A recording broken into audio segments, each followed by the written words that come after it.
Anak muda sekarang, Pak Wawan, itu kebanyakan lebih ke melihat hasil akhirnya. Salah satu contoh deh, orang pengen kerja, tanya dulu gajinya. Tapi kalau menurut orang tua saya sendiri, kerjakan dulu, gaji nanti belakangan.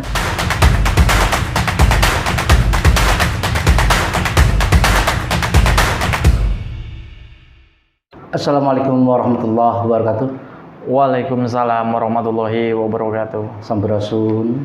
Rampes. Selamat datang di podcast Kejaksaan Negeri Kota Banjar, ngobrol bareng jaksa.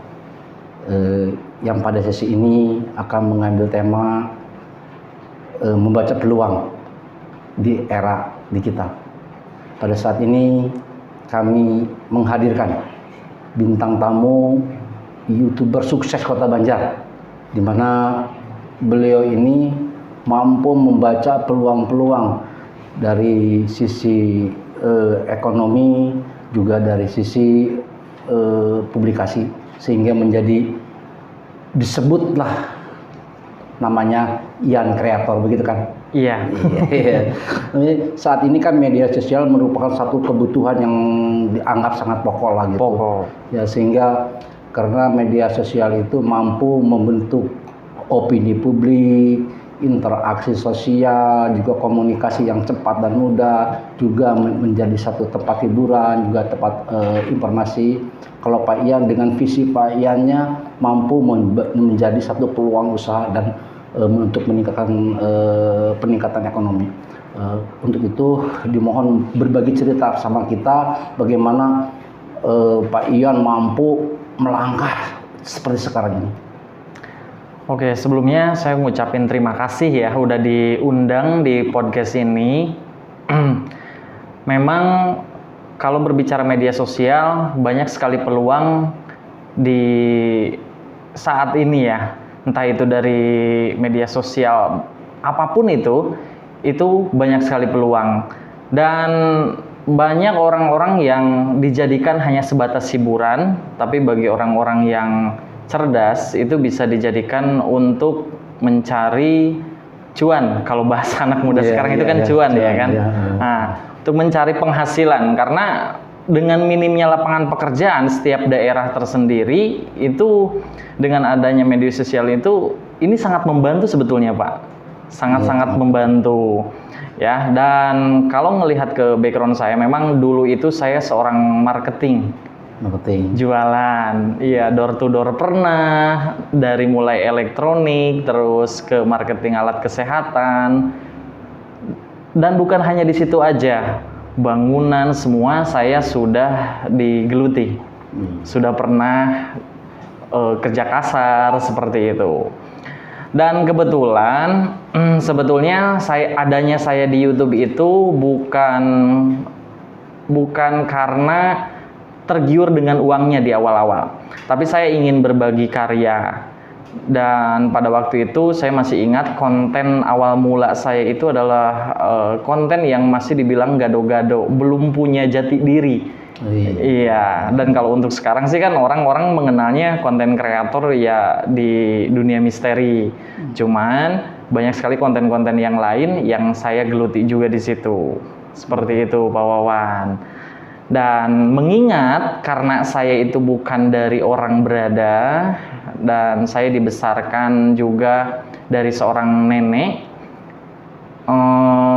saya masih ingat pada zaman saat ketika saya masih sekolah dasar, Pak Wawan.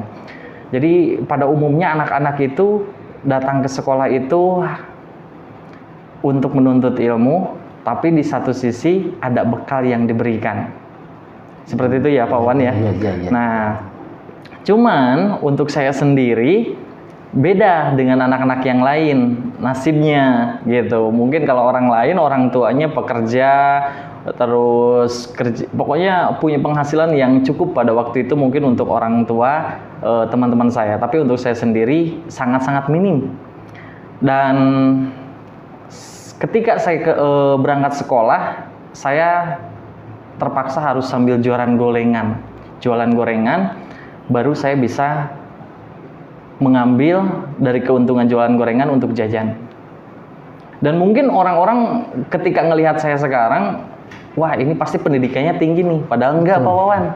Pendidikan saya cuma sampai sekolah dasar. Sekolah dasar. Sekolah dasar tuh apa gimana? Ya, jadi saya pendidikan cuma sampai sekolah dasar karena memang perekonomian dari keluarga saya itu nggak cukup untuk melanjutkan pada waktu itu ke sekolah menengah. Iya, seperti itu. Jadi keluar sekolah dasar itu saya 2 tahun bekerja dulu. Habis itu saya masuk ke SMP ketika ada SMP gratis pada waktu itu. SD bekerja Keluar SD bekerja 2 tahun. 2 tahun, masih usia 9 tahunan. 3 Berapa tahun ya keluar SD itu? 14 tahunan. 14 tahun ya? Iya. Iya, 14 tahun. Iya, saya kerja di salah satu toko mainan pada waktu itu. Oh, iya sampai Iya, saya kerja di sana dan ada informasi dari salah satu guru yang katanya, "Udah, lanjutin aja sekolah di sini nih, di SMP ada sekolah gratis." Gitu, Pak. Iya. Nah, makanya saya masuk tuh sampai kelas 2 SMP. Di situ saya mandek lagi karena ya itu dia, di saat orang lain udah mengenal yang namanya cinta monyet, saya masih sibuk untuk berjualan agar saya bisa mendapatkan uang jajan. Iya sebegitu. Ya, maksudnya sebelum orang lain mengenal saya ke yang lain-lain ya, setidaknya mereka harus tahu dulu deh perjuangannya gitu ya kan, prosesnya. Jadi kalau misalkan kita ngelihat orang turun dari mobil itu bukan dilihat kemewahan mobilnya. Yang dilihat itu perjuangannya. Proses untuk mendapatkan itu mobil itu gimana gitu loh. Iya, nah, betul. itu yang jarang orang lain ingin tahu gitu. Dan kalau misalkan ngelihat anak-anak muda sekarang, Pak Wawan, itu kebanyakan lebih ke melihat hasil akhirnya. Salah satu contoh deh, orang pengen kerja, tanya dulu gajinya. Tapi kalau menurut orang tua saya sendiri, kerjakan dulu, gaji nanti belakangan. Bahkan ada salah satu pengusaha dari Korea, dulu saya pernah kerja di sana, dia bilang, kalau kamu ingin kaya, perkaya dulu bosmu, gitu. Kalau kamu ingin kaya, perkaya dulu bosmu. Artinya integritas kita atau kontribusi kita bekerja di situ menguntungkan nggak untuk perusahaan itu, sehingga bos pun nggak mungkin membiarkan bahwa gaji. Contoh kalau kita masuk gajinya 1.000 perak, kemungkinan kalau misalkan kitanya rajin pasti akan meningkat. Seperti itu. Ternyata benar pantas lah menjadi seorang YouTuber sukses. Karena ternyata Pak Ian walaupun dengan tadi diceritakan sebagai, maaf ya Pak Ian, lulusan SD lah, ternyata cukup visioner gitu.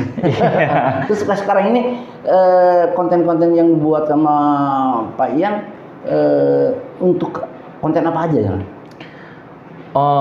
Awal mula saya dikenal di publik memang konten misteri. Cuman untuk saat-saat ini seiringnya waktu berjalan, saya berkarya di lain, entah itu animasi, terus bikin komedi dan yang lainnya, dan sampai saat ini saya memiliki kurang lebih 15 channel. Seperti itu. Pengikut? Untuk pengikut berbeda-beda setiap channelnya, dari mulai 800.000, 200.000 ada yang 100.000, ada yang 150.000, beda-beda lah, setiap channel pengikutnya beda-beda. Total jumlah semua? Ya, kalau ditotalin mungkin udah sampai 2 juta viewer kali. Iya, fantastis nanti kurang, maaf ya. Kalau di total tapi ukuran orang Banjar itu kan fantastis lah gitu. Iya. Iya hebat. Iya. Cuman gini, kalau kata Pak Wawan tadi sendiri YouTuber sukses ya. Iya. Oke, mungkin kata sukses itu dari orang lain ketika memandang seseorang ya Pak Wawan. Ya. Atau sebuah pencapaian gitu kan, tapi bukan menjadi hasil akhir sih. Betul. Contoh kayak semacam kita ingin membangun suatu toko, ketika sudah jadi ya orang menganggapnya ya sukses gitu kan. Seperti itu, tapi belum tentu dengan keuangannya dan yang lain-lainnya juga. Tapi setidaknya kita bersyukur dengan apa yang sudah kita dapatkan lah gitu loh Pak. Tentunya Pak Ian ya, dengan sekarang sudah mencapai pengikut yang begitu banyak ya, ada orang-orang di belakang yang membantu Pak Ian. Dalam artian ya sebutlah karyawan Pak Ian juga tentu, dan di belakangnya di samping Pak Ian juga ada mungkin pendamping atau sudah berkeluarga Pak Ian? Alhamdulillah udah berkeluarga. Iya, memilih ya biasa satu istri, satu anak gitu kan. Satu istri, satu anak. Ada pemikiran untuk tambah? Enggak. Enggak lah Pak. Kalau karyawan berapa karyawan? Untuk karyawan total ada 5. Ada 5. Untuk saat ini ada 5. Dan kalau berbicara di belakangnya, jadi sebetulnya kesuksesan anak itu tidak terlepas dari doa orang tua, keluarga gitu ya kan. Makanya dari itu selagi masih ada orang tua, ya kita selaku anak wajib untuk mendoakan, wajib untuk hormat. Terkait orang tua itu latar belakangnya entah itu preman, entah itu maaf dengan kata ya negatif gitu loh ya. Betul. Karena kan tidak semua orang memiliki nasib yang sama Pak Wawan ya. Ada yang terlahir dari seorang ibu yang mungkin latar belakang ibunya tadinya di dunia malam dan sebagainya, tapi tetap kita harus menghormati dan harus mendoakan seperti itu. Nah, itu mungkin salah satu yang membuat saya sampai di titik ini, Pak Wawan. Dan termasuk karyawan juga sih gitu. Seperti itu dengan istri, anak ya gitu lah. Kan Keluarga. Walaupun sisi apapun orang tua kita, tetap orang tua kita itu karomah buat kita. Iya betul. Tetap orang tua, segimanapun orang tua kita, tetap dia adalah orang tua kita. Di sisi suami yang sukses, biasanya terdapat juga istri yang hebat gitu. Nah itu dia. Nah, kebetulan saya sampai sebelum di titik ini itu saya memang udah berkeluarga Pak Wan. Jadi saya sangat bersyukur sekali ketika saya ditemani sama istri saya sampai di titik ini. Banyak sekali kalau anak zaman sekarang bilangnya pacaran ya. Iya, betul. Pacaran ngelihat karena latar belakang orang tuanya pegawai, karena jadi perempuannya mau gitu ya kan. Nah itu tuh salah sebetulnya. Ya sekaya apapun orang tuanya, ya itu punya orang tuanya loh. Ya ada orang tua yang memang tipenya memanjakan, ada orang tua yang tipenya dia pengen mendidik gitu loh ya. Jadi enggak segala sesuatu apa yang diinginkan itu enggak semudah itu untuk dikasih gitu kan. Nah beda-beda. Nah menurut saya remaja-remaja dimanapun berada, ketika khususnya perempuan, jangan melihat calon pasanganmu itu entah dari materialnya. Belakangnya. Mau sekaya apapun orang tuanya juga ya tetap. Iya. Yang penting calonnya itu mau kerja gitu ya. Nah itu dia. Betul, gitu. Kita kan tidak dituntut untuk berhasil, tidak dituntut untuk kaya, atau tidak dituntut untuk jadi presiden. Yang penting berusaha. Yang penting berusaha. Semiskin apapun kita, kalau mau berusaha, ya selebih untuk hasil. Jangan kecewa, hasil kan sudah ada yang menentukan. Ya Allah Subhanahu Wa Taala. Mungkin selama perjalanan hidup Pak Ian dari awal atau dalam pelaksanaan kegiatan media sosial, ada nggak hal-hal kalau yang menggembirakan ya jelas ya gitu ya, dengan titik sekarang juga merupakan satu kegembiraan, hal-hal yang paling yang menyakitkan atau yang paling menyedihkan lah gitu. Oke. Yang paling saya sesali ketika saya sudah di titik ini, jadi seperti yang tadi saya sampaikan, saya itu dibesarkan oleh nenek sama kakek, yang dimana nenek sama kakek saya ini sudah bukan saya anggap nenek lagi atau kakek lagi. Jadi memang mamah bapak saya, pengganti mamah bapak saya. Tapi bukan berarti mamah dan bapak saya tidak ada. Ada, tapi untuk bapak ya baru-baru ini baru meninggal. Nah, dan kasih sayang yang benar-benar nyampe banget ya, otomatis orang juga udah pada tahu ya yang ngurus gitu ya kan.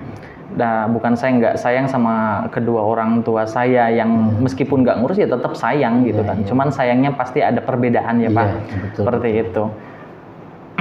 Nah, kakek saya yang saya anggap bapak saya sendiri itu, dia adalah seorang bapak yang sangat luar biasa.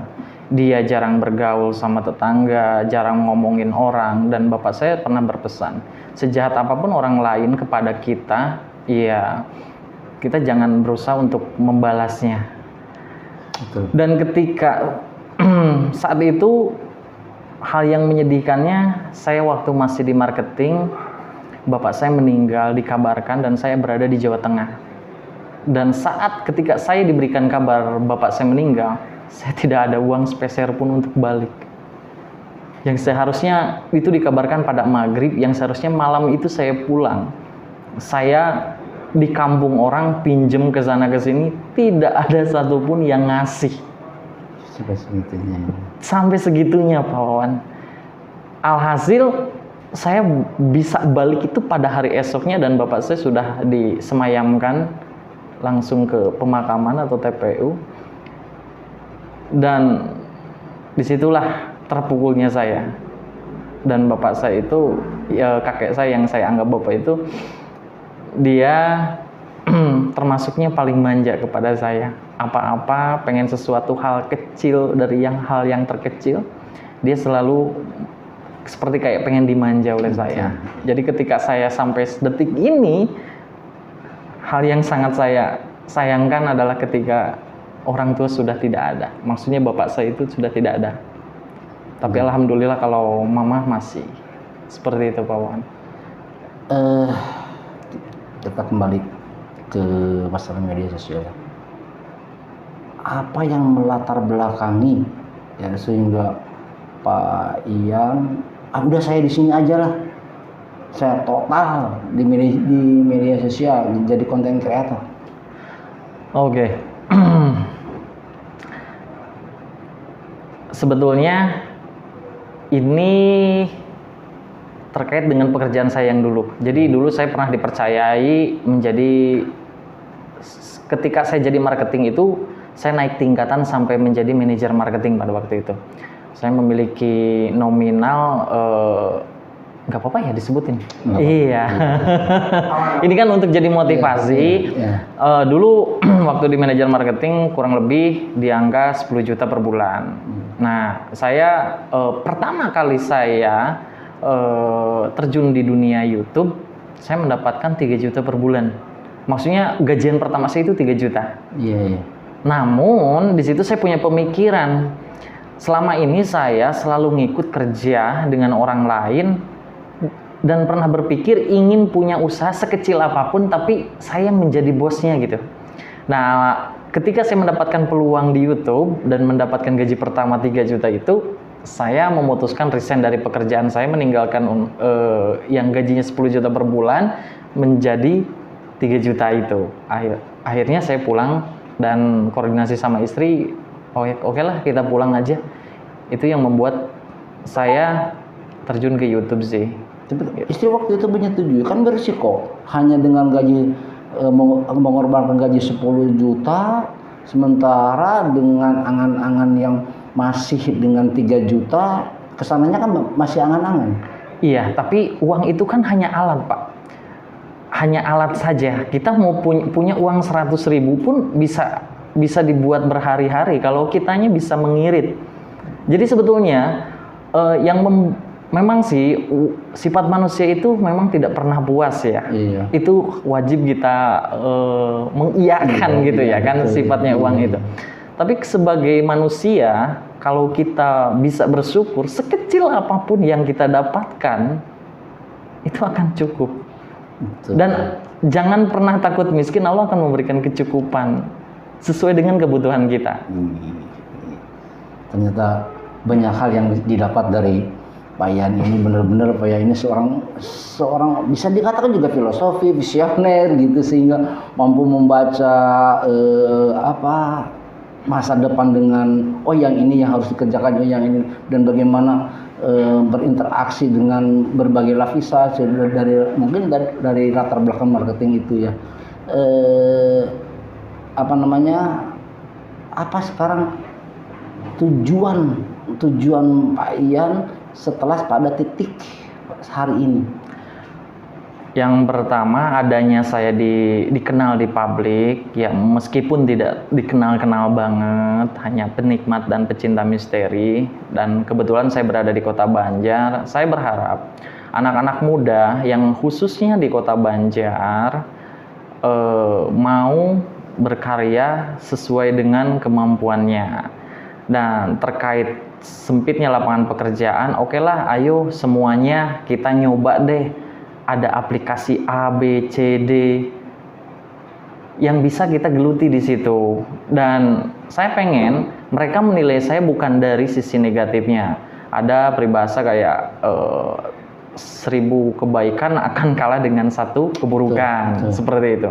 Nah, setiap orang pasti memiliki keburukan. Dan kalau misalkan ada keburukan yang kalian lihat dari saya, oke, buang saja dah gitu kan. Yang positif-positifnya aja yang kalian ambil dari saya. Dan saya menginginkan anak-anak muda ini ayo dong saling mensupport satu sama lain. Dan kalau ada yang bilang saya ini istilahnya pelit ilmu, dan salah, saya justru membuka yang namanya lembur YouTuber. Basecamp lembur YouTuber. Di situ saya mendirikan itu bukan karena saya sok pintar atau apa, enggak. Mari kita sama-sama belajar di situ. Betul. Apa yang belum kamu ketahui, yuk kita sama-sama bareng di situ. Justru saya juga karena memang saya lulusan SD dan saya tidak mengenal itu, sama kayak yang lain belajar gitu.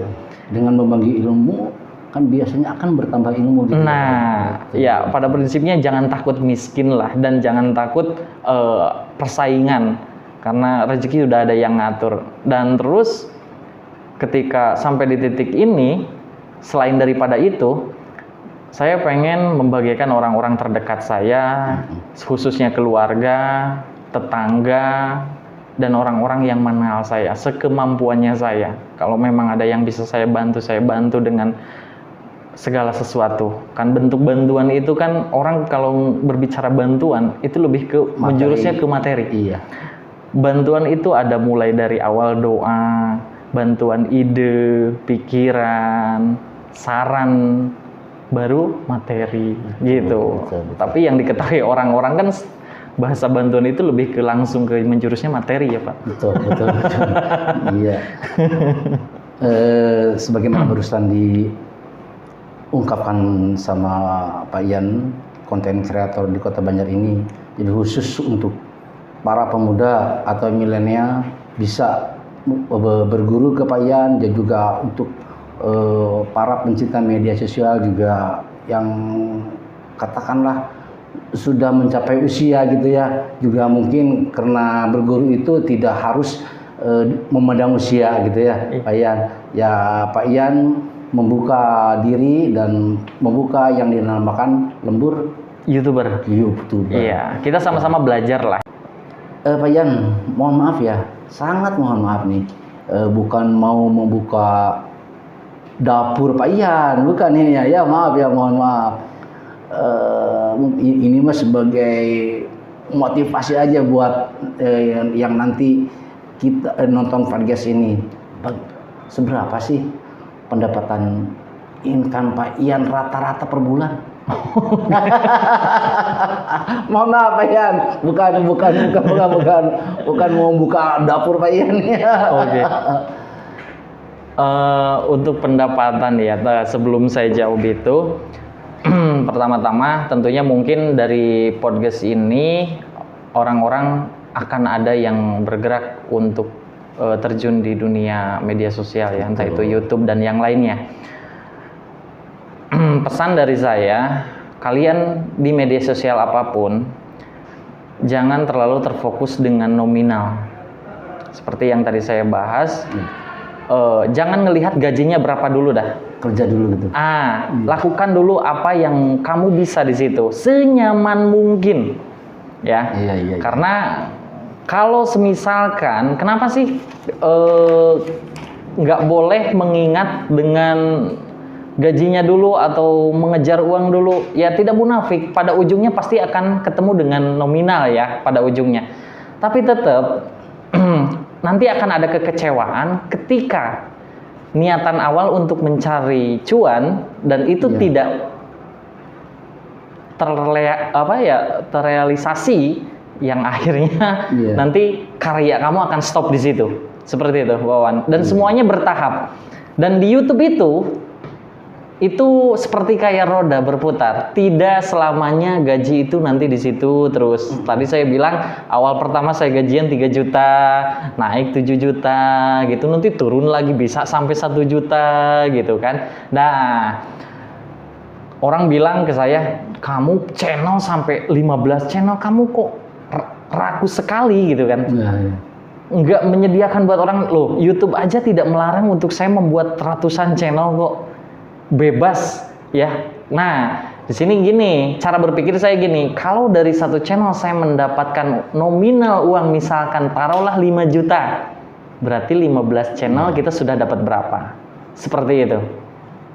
Ini kan lebih ke hitung-hitungan kalau misalkan kita sudah memahami di YouTube itu seperti apa. Tapi kalau semisalkan kita belum memahami, ya jangan terlalu banyak-banyak dulu dah. Satu channel juga cukup, fokus udah selesai. Tinggal bagaimana cara mengembangkan channel tersebut biar besar. Kalau dikatakan punya ininya dulu lah, punya tugunya dulu, biar bisa kita ngebangun channel-channel yang lain. Jadi punya channel utama dulu, agar bisa nanti membangun channel-channel yang lain gitu. Dan kalau nominal, mungkin sebetulnya nggak dijawab juga sudah tergambar ya. Kalau misalkan tadi seperti itu. Nah, iya mungkin rata-rata di nggak usah ya. Kan sebagai motivator lah atau motivasi buat penonton podcast kita. Gak apa-apa dong. Orang mau pada podcast sosial lain kayak misalnya lebih ke sana ya Raffi Ahmad, itu berapa nih buat ini? Nah, itu kan sebagai motivasi aja. Oh sama isinya bisa berkesekian, kenapa saya enggak? Gitu. Nah, ini juga Pak Ian juga ini. Oh Pak Ian bisa seperti itu. Untuk ukuran baju itu wah hebat ini gitu. Oh justru itu Pak, makanya saya nggak mau nyebutin. Soalnya gaji saya itu nggak semuanya dikasih ke istri, nanti ketahuan.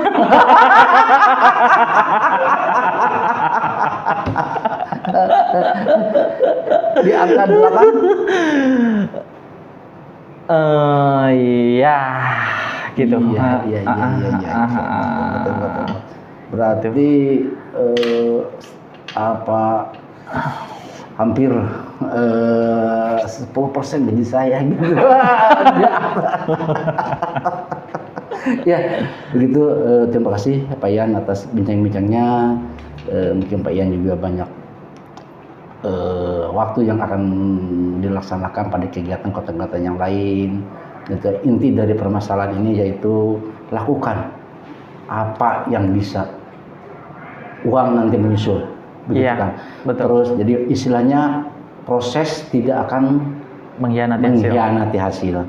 Jadi untuk itu intinya manfaatkan media sosial tidak hanya sebagai pengguna atau penonton saja, tapi menjadi satu peluang usaha. Betul. Terima kasih Pak. Ya. Assalamualaikum warahmatullahi wabarakatuh. Waalaikumsalam.